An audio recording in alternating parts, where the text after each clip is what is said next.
کہ اللہ تعالیٰ یوں فرماتا ہے بل یرید الانسان لیفجر امامہ. اسی پر مجھے کچھ بات کرنی تھی.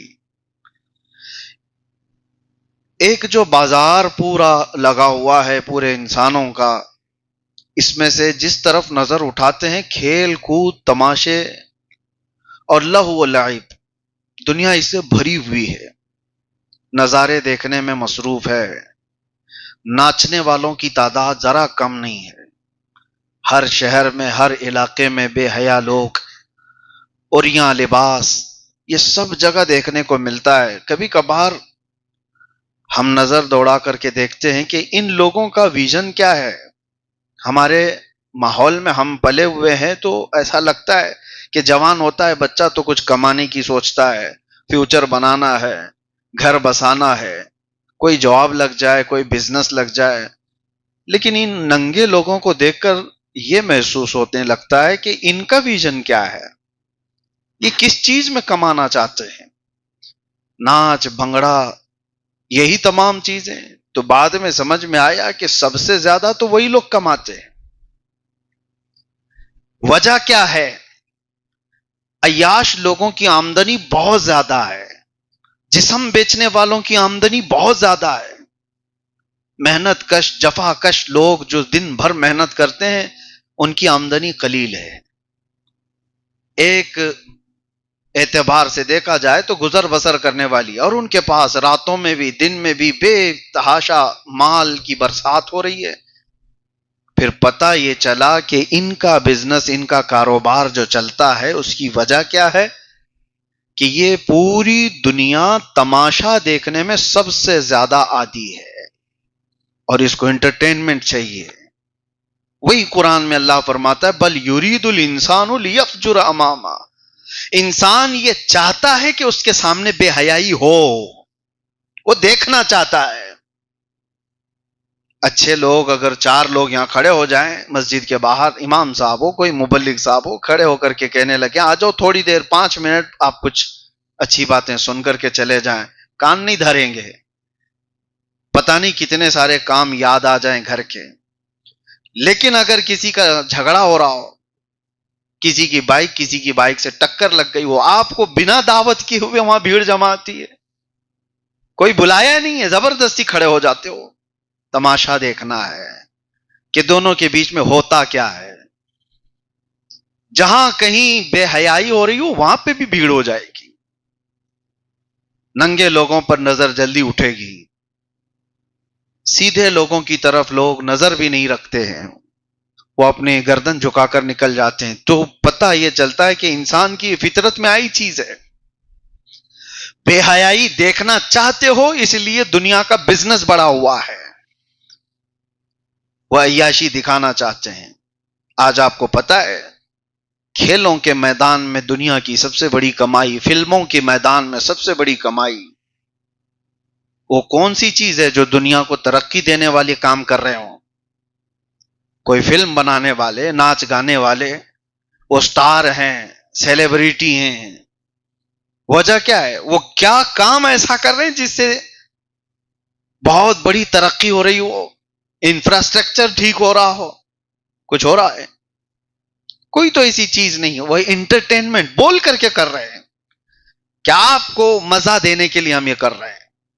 گانے والی ہو، گانے والا ہو، ناچنے والی ہو، ناچنے والا ہو، وہ بول کر کے کر رہے ہیں کہ آپ کو تھوڑی دیر کے لیے مزہ دینے کے لیے ہم کر رہے ہیں. تو دنیا کو یہ مزہ دینے کے لیے وہ سارے کام کیے جا رہے ہیں. ان کی کمائی بے حساب. کھیلنے والے یہ دن بھر دوڑ رہے ہیں بیچارے، دھوپ میں میدانوں میں ایک فٹ بال پہ پتہ نہیں کتنے کک مار رہے ہوتے ہیں، ادھر سے ادھر ادھر سے ادھر، 1.5 گھنٹے ناچتے رہتے ہیں، کھیلتے رہتے ہیں. پوری دنیا اس پر جمع ہے. آپ کو پتہ ہے کرکٹ کے میدانوں میں بے حساب کمائی. میں یہی سوچتا رہا کہ یہ سارے لہو و لعب سے اتنا بڑا بزنس جس میں بڑے بڑے لوگ شامل ہیں، بڑے بڑے پیسے لگے ہوئے ہیں اور پیسے نکال رہے ہیں، یہ سب کا بزنس بناتا کون ہے؟ وہی انسان کی فطرت جو بے حیائی دیکھنا چاہتی ہے. بل یرید الانسان لیفجر امامہ. انسان یہ چاہتا ہے کہ اس کے سامنے بے حیائی ہو. تماشے ہوں. اور میرے عزیزو یہی وہ نقطہ ہے جہاں پر میرے مصطفیٰ کریم صلی اللہ علیہ وسلم نے روک لگائی تھی. یہی وہ چیز ہے. اس گندگی کو جس وقت انسان اپنے اندر سے نکال پھینکے گا، ارے مدینے میں بات یاد آتی ہے. مولانا جلال الدین رومی لکھتے ہیں ایک بانسری بجانے والا تھا اور اتنی سریلی بانسری بجاتا تھا کہ لوگ مدہوش ہو جاتے تھے، سنتے تھے. آج بھی لوگ گانے باجے کے پیچھے جو پاگل ہوتے ہیں یا کسی کے گلے آواز کی خوبیوں کو دیکھ کر کے مدہوش ہوتے ہیں، سن کر کے مدہوش ہوتے ہیں. مدینے کا ایک ایسا گویا، اور عمر اس کی ہو گئی تھی 70 کے اوپر، 80 کے قریب پہنچ رہا ہے، لیکن بڑھاپے میں اب سانس لمبی نہیں ٹھہرتی تو سر بدل جاتے تھے. اب یہ حالات بھی تھے، لیکن اس کے ساتھ ہی مدینے کا یہ وہ دور ہے جو دور فاروقی کہلاتا تھا. اب کہاں سے گانے باجے وغیرہ ساری چیزیں، وہ کہیں گلی میں کھڑے ہو کر کے بجائے، کوئی سننے والا ہی نہیں، کوئی قریب آنے والا ہی نہیں، تو کمائی کہاں سے ہو؟ جب بے حیائی دیکھنے کے لیے کوئی آتا ہی نہ ہو تو اسے اپنا دھندا چھوڑنا پڑے گا. بے حیائی دیکھنے والا ہی نہ ہو، انٹرٹینمنٹ کا کوئی آدمی ہے ہی نہیں، تو اس کو تو اپنا دھندا بزنس بدلنا پڑ جائے. مثال کے طور پر ہوٹل کھول کر کے رکھا ہے آپ نے، کوئی آتا ہی نہیں کھانے کے لیے، تو کیا اس کو زبردستی چلایا جائے گا؟ نہیں. جب گراہک نہ ہو تو آدمی کو بدلنا پڑتا ہے. دنیا انٹرٹینمنٹ کے میدان میں بہت ترقی کے ساتھ آگے بڑھ رہی ہے، تو اس کا مطلب ہے کہ بے حیائی دیکھنے والوں کی تعداد بھی بڑھ رہی ہے. بے حیائی یہ زیادہ دیکھنا چاہتے ہیں. اور آپ کو پتا ہے انٹرنیٹ کی دنیا میں سب سے زیادہ پورن سائٹس کمائی کرتی ہیں، لاکھوں کروڑوں میں نہیں، وہ اربوں ڈالر میں کمائی کرتی ہیں. اور انٹرنیٹ کا جو یوز کرنے والے، کنزیوم کرنے والے لوگ ہیں، اس میں سے اگر سارا ڈیٹا نکالا جائے کہ کتنا زیادہ کون سی چیزیں یوز ہوتی ہیں، تو 70% بے حیائی دیکھنے میں خرچ ہوتا ہے. بلکہ اس سے بھی زیادہ کا ڈیٹا ہے. میں بات کر رہا تھا اس گویے کی جو مدینے میں بانسری بجاتا تھا. ایک دن ایسا ہوا کہ لوگ اب کوئی سننے والے ہی نہیں رہ گئے، کھانے پینے کے واندے ہو گئے، کہاں سے کھائے کہاں سے کمائے. اور تھکا ہارا وہ بندہ جنت البقیع میں آیا قبرستان. رات کا وقت تھا، اپنی بانسری توڑ دیا. کہا کہ اب میرے گانے سننے والے لوگ ہی نہیں رہے، اب بانسری بجانے کا کوئی مطلب ہی نہیں رہا، توڑ کر کے پھینک دیا. لیکن ساتھ میں یہ روتے ہوئے عرض کیا کہ مولا میرے بڑھاپے پر رحم کر، میرے اس بڑھاپے پر رحم فرما. میں نے زندگی بھر یہ گانے گا کر لوگوں سے پیسے کمائے یا بانسری بجا کر کمائے، لیکن آج تیرے دربار میں واپس آ جاتا ہوں. اگر میں رحم کرنے کے قابل ہوں تو میرے کھانے پینے کا تو انتظام ہو جائے، ورنہ پھر میں تو قبرستان میں ہی کھڑا ہوں، مجھے موت دے دے. میں قبرستان میں کھڑا ہوں تاکہ پھر کسی اور کے اوپر بوجھ نہ بنے اور یہیں سے میں چلا جاؤں، ختم ہو جاؤں. روتے روتے وہ جنت البقیع میں گر گیا. وہ تو ارحم الراحمین ہے مولا، دور فاروقی ہے. سیدنا عمر ابن خطاب رضی اللہ تعالیٰ عنہ مسجد نبوی میں آرام کر رہے تھے. خواب میں رسول پاک صلی اللہ علیہ وسلم تشریف لائے. کہا عمر اٹھو جلدی اپنے گھر سے کچھ کھانا پانی لے کر جنت البقیع میں جاؤ، اللہ کا ایک محبوب بندہ وہاں پر بھوکا ہے، اسے کھلا دو. حضرت عمر فاروق نیند سے بیدار ہوئے، گھر میں گئے، جلدی سے توشہ لیا اور جو میسر تھا لے کر دوڑے دوڑے آئے. کوئی اللہ والا ہے، کوئی اللہ والا ہے، مصطفیٰ کا فرمان ہے، اللہ کا حکم ہے. جنت البقیع جب پہنچے ڈھونڈتے رہے، کوئی دکھا نہیں، لیکن کسی کی سرسراہٹ نظر سنائی دے رہی تھی، سانسوں کی. آپ قریب گئے تو دیکھا ایک بوڑھا غش کھائے ہوئے گرا ہوا تھا. اس کو اٹھایا، کہا کون ہو، کہاں سے ہو. اب وہ دیکھا تو حضرت عمر فاروق کو اور ڈر گیا کہ یہ تو کوڑے مارنے کے قریب پہنچ چکا ہوں، کیونکہ حضرت عمر فاروق رضی اللہ تعالیٰ عنہ کے ہاتھ میں ایسے لوگ ملتے تو پھر ان کو چھوڑتے بھی نہیں تھے، برابر سزا دیتے تھے. اس کو پکڑ کر کے اٹھایا، اور کہا تو وہ گویا نہیں ہے، بانسری بجاتا تھا. کہا ہاں ہوں، میں ہی ہوں. پکڑا گیا آج. کہا نہیں، میں نے بانسری توڑ دیا، ختم کر دیا. لیکن آپ یہاں اس رات میں کیوں آئے؟ کہا مجھے اب یہ تو نہیں معلوم، مجھے یہ تو نہیں معلوم کہ تو نے کیا کیا ہے، لیکن خواب میں مصطفیٰ نے حکم دیا کہ تجھے کھانا کھلایا جائے، اور اللہ نے میرے نبی کو حکم دیا ہے لے جلدی کھانا کھا لے. وہ بوڑھا چیخ مار کر کے گر گیا نیچے. حضرت عمر فاروق رضی اللہ تعالیٰ عنہ نے اس کو اٹھایا، پوچھا کہ کیوں غش کھا گئے؟ کہا مجھے اندازہ بھی نہیں تھا، 80 سال تک میں نافرمانی کرتا رہا، ایک رات اس کو پکارا تو وہ وقت کے خلیفہ کو کھانا دے کر بھیج دیا. ایک بار اس کو دل سے پکارا تھا، وقت کا خلیفہ توشہ لے کر میرے پاس آیا ہے، اور وہ بھی عمر فاروق جیسا. عزیزان گرامی وقار، تماشے چھوڑو اور رب تبارک و تعالیٰ کے دروازے کھلتے ہوئے دیکھو. بے حیائیوں سے باز آ جاؤ، اور اس کے بعد دیکھو ارحم الراحمین کے دروازے کیوں نہیں کھلتے. لوگوں نے اپنے اوپر جو دروازے بند رکھے ہیں وہ تمہارے اپنے تماشے، تمہاری اپنی بے حیائیاں ہیں. ما اصابتکم من مصیبت، قرآن میں اللہ تعالیٰ فرماتا ہے فبما کسبت ایدیکم، جو مصیبتیں تمہارے پاس آئی ہوئی ہیں یہ تمہارے ہاتھوں کی کمائی ہے، یہ تمہارے اعمال نے خریدا ہے. آج میں اسی بات پر عرض کرنا چاہ رہا تھا، جس طرف سے گزرو نوجوان انہی تمام چیزوں میں مصروف نظر آ رہے ہیں. آپ اپنے موبائل میں ایک اس طرح کا آبزرویشن رکھو، دیکھو کہ آپ دن بھر میں کتنے گھنٹے چلاتے ہیں اور کیا دیکھتے ہیں. آپ کو رات کے وقت احتساب کرنا ہو سکتا ہے. آپ اندازہ کرو گے کہ میں دن بھر میں کیا کیا دیکھا، کون سی سائٹس کتنی مرتبہ چلایا، اور اس پر میری نظر کتنی دیر. موبائل تو سب کچھ سیو کرتا ہے، سب کچھ اس کے پاس موجود ہے. اور آج میں ایک اور بات بتاتا ہوں. جب ہمیں اریسٹ کر کے لے کر کے گئے تھے، ہمارا فون بھی لیے ہوئے تھے. فون، لیپ ٹاپ جو بھی ملے تو وہ تو آروپی کے پاس جو رہتا ہے، ملزم کے پاس سب لے لیا جاتا ہے. لیکن ایسا ہے کہ سارے لوگ فون سے ڈرتے بھی ہیں. فون ہاتھ میں نہ جائے ورنہ بہت کچھ مل جائے گا، بہت کچھ ہوتا ہے. لیکن ہمارے ساتھ ایسا اتفاق تھا کہ ہمیں جب لے کر کے گئے تو فون ہمارے ساتھ ہی تھا، اور آرام سے 10-12 گھنٹے تک تو ہم لے کر بیٹھے ہوئے بھی تھے.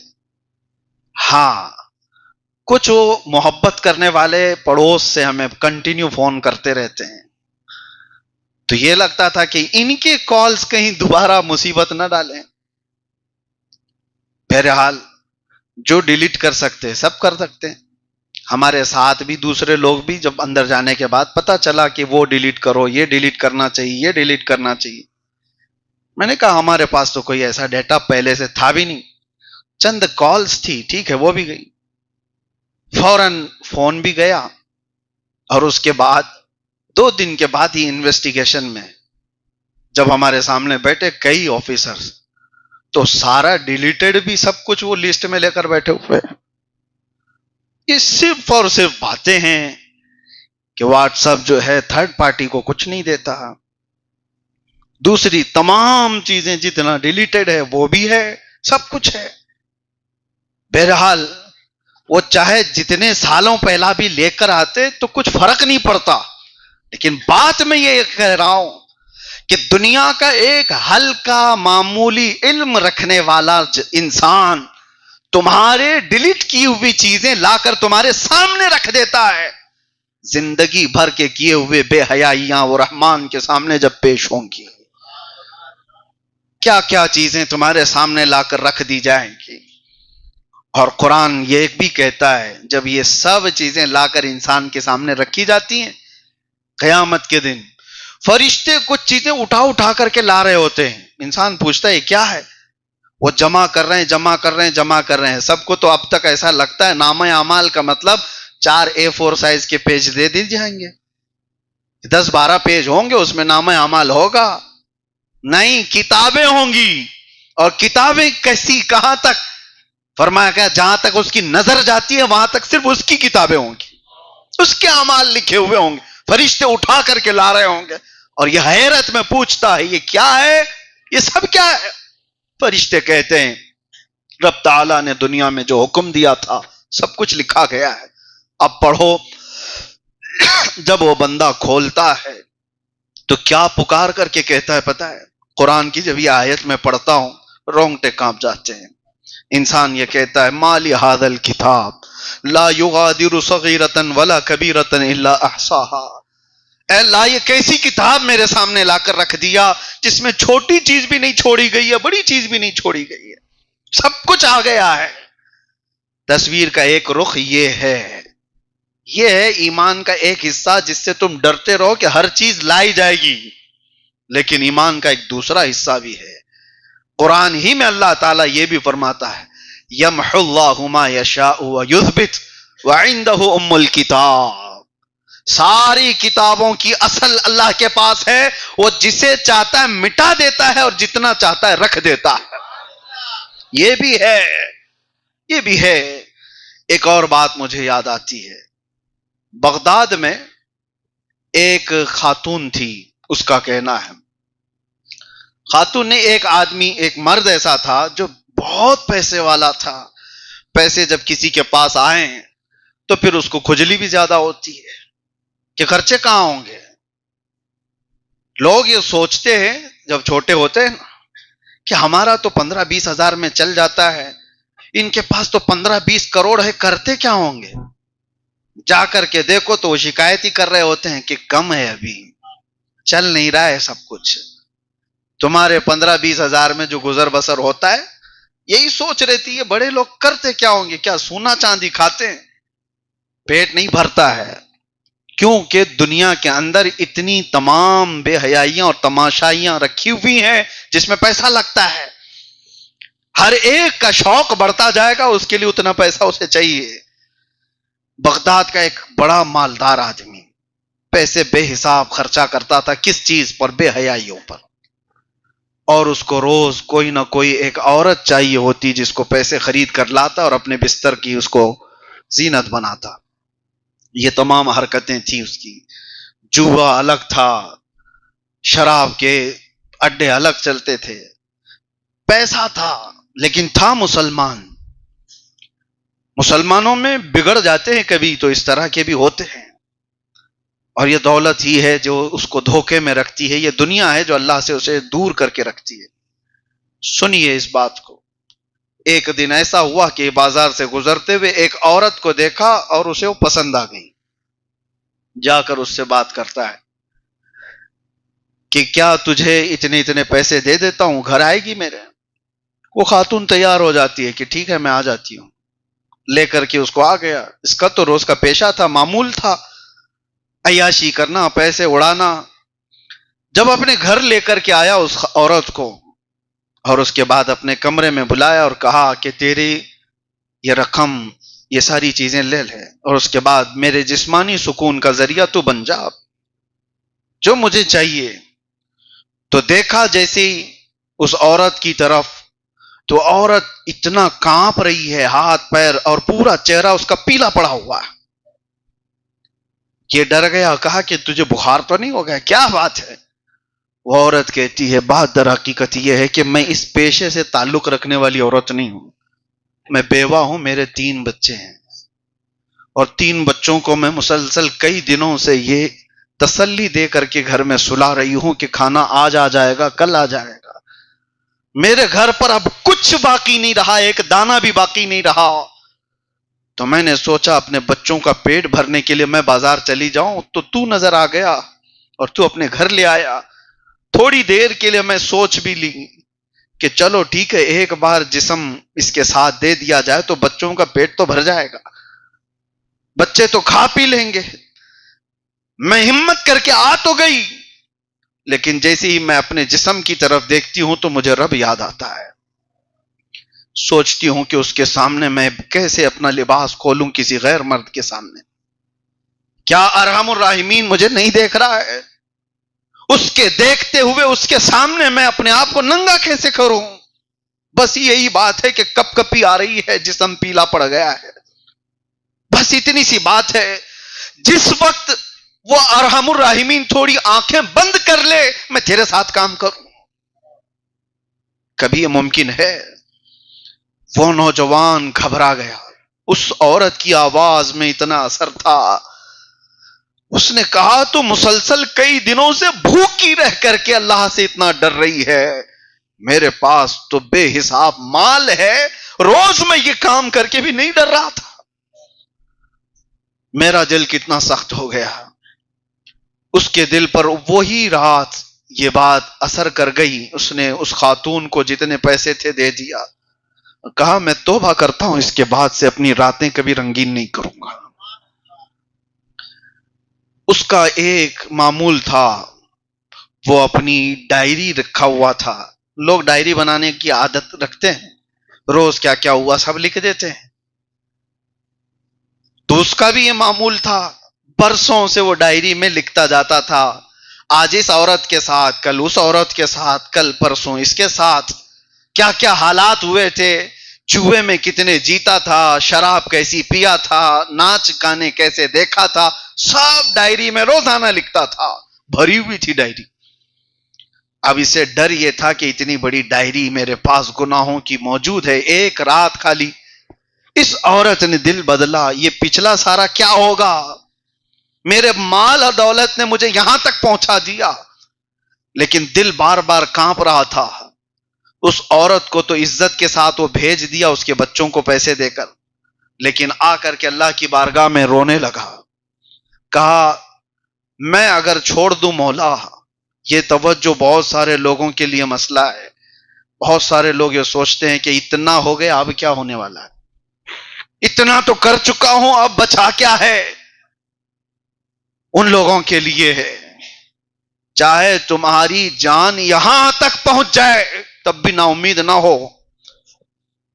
وہ مرد اللہ کی بارگاہ میں کہتا ہے اتنا سب ہو گیا مولا، اب میں توبہ کروں تو کیا میں معاف کیے جانے کے قابل ہوں؟ کتنی عورتوں کو رنگین کیا، کتنا مال میں نے کہاں کہاں بہایا ہے، یہ سب کیا ہوگا؟ اور اس نے سوچا اٹھا کے توبہ کر لیتے ہیں۔ توبہ کرنے کے بعد وہ ڈائری کو جلانے کے نیت سے گیا، جتنے گناہ کر کے وہ روزانہ لکھا ہوا تھا اس ڈائری کو ختم کر کے نئی ڈائری لکھتے ہیں۔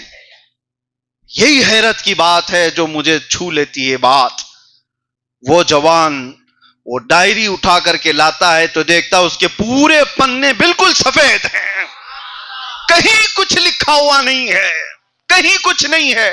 اس کے ہاتھ کانپنے لگ گئے، اس کے ہاتھ کانپنے لگ گئے، برسوں کی میری لکھی ہوئی کہانیاں کہاں ہیں؟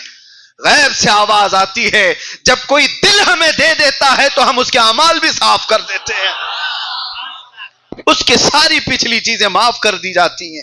بے حیائیوں کو بدلو اور اس کے بعد ارحم الراحمین کے کھلتے دروازوں کو بھی دیکھو۔ ارحم الراحمین وہ ذوالجلال، وہ بندوں کے لیے ہے۔ اور ایک بات میں کبھی یہ بھی اللہ کی بارگاہ میں عرض کیے، اکثر آپ کے سامنے پیغامات دیتا بھی رہتا ہوں، یہی چیز، اللہ کے لیے کروڑوں بندے ہیں، ہم سے اچھے لوگ ہیں، وہ جب چاہے متقیوں سے اپنی عبادت کرا لے، وہ صالحین سے اپنی عبادت کرا لے، شہیدوں کی جماعت ہے، اس پروردگار کے پاس کروڑوں نیک لوگ ہیں، لیکن ہمارے پاس اس کے علاوہ کوئی نہیں، ہمارے لیے صرف ایک ہی خدا ہے، ہمارے پاس کوئی دوسری چوائس ہی نہیں کہ جا کر کے ہم دیکھیں یہ نہیں راضی تو اس کو کریں، وہ نہیں راضی تو تیسرے کو کریں۔ ہم نے اس طرح کے ہر جگہ سر جھکائے ہی نہیں، بلکہ دنیا میں آئے تھے تو پہلی آواز سن کر کے ہی آئے تھے، اللہ اکبر اللہ اکبر، اللہ سب سے بڑا ہے، جائیں گے بھی اس دنیا سے تو یہی سن کر جائیں گے، اللہ سب سے بڑا ہے۔ تو آپ کے لیے میرا یہ پیغام ہے، دنیا جو تماشاؤں میں مصروف ہے وہ اگر اللہ پر ایمان نہیں رکھتی ہے تو ان کا دل دنیا سے لگا ہوا ہے، تم تو اپنے رب العالمین کی دربار میں جھکنے والے ہو، تمہارا دل کیسے لگ جاتا ہے؟ تم بے حیائیوں میں کیسے پڑ جاتے ہو؟ تمہارا مال پائی پائی کا حساب اللہ کی بارگاہ میں ہوگا۔ اگر تمہارا آخرت پر ایمان ہے اور اللہ پر ایمان ہے تو پھر اپنی زندگی کو بدلنا ہوگا۔